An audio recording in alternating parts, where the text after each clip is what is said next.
ตามภาพที่เห็นเด้อทุกคนเด้อหลังจากที่ว่ามีการสำรวจมาตั้ง2 วันเนาะเป็นมื้อที่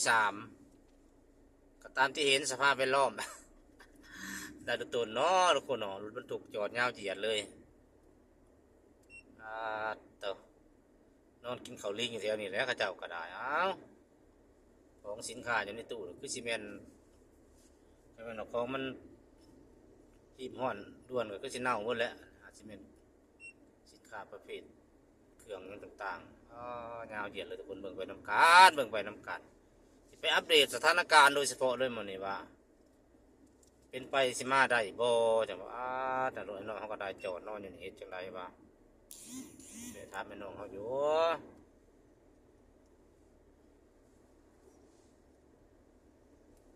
ฮะ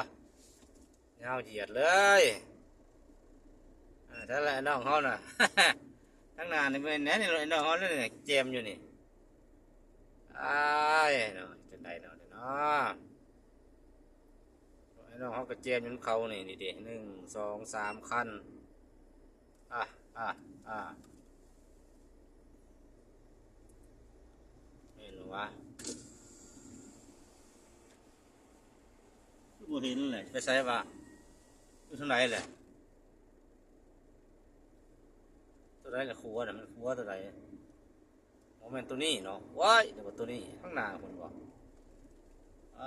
ทุกปัญญาไต่พี่เลยพี่น้องเลยแต่มองด้านพี่มองด้านตรวจ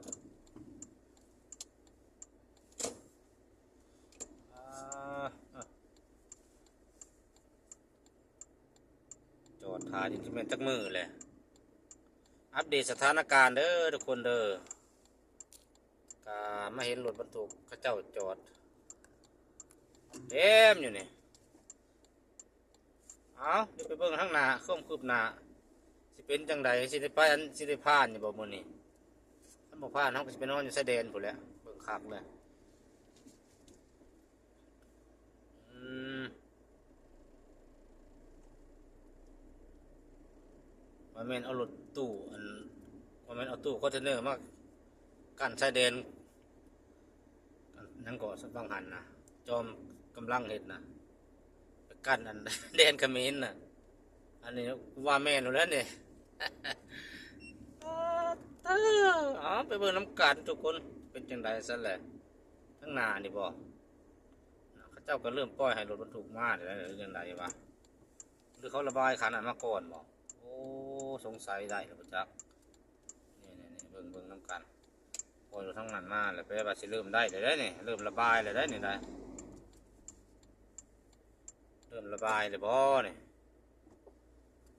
เบิ่งอีกเพิ่นปล่อยรถฟังนั่นมาแล้วบ่จังไดโอ้ได้ไปจอบอัปเดตสถานการณ์ให้น้องเขาเบิ่งสักก่อนใจจุดใจโจ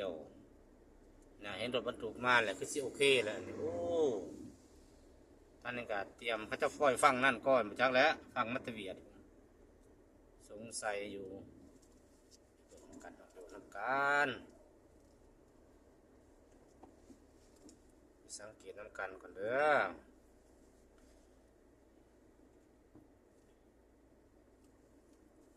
จอดก่อนเอาก็ได้อยากติดสถานการณ์น้ำกันทุกคนโอเค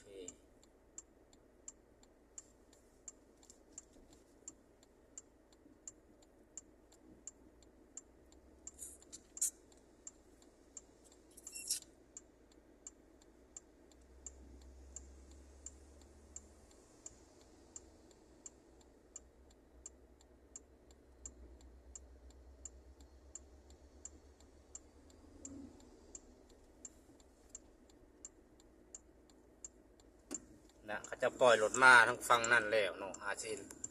จะเริ่มระบายรถมาเลยทุกคนเลยเริ่มระบายมาแล้วแหละเบิ่งส่งเดี๋ยวจะไปเบิ่งสถานการณ์กันจะทางส่งลงให้ทีมงานที่รอคอย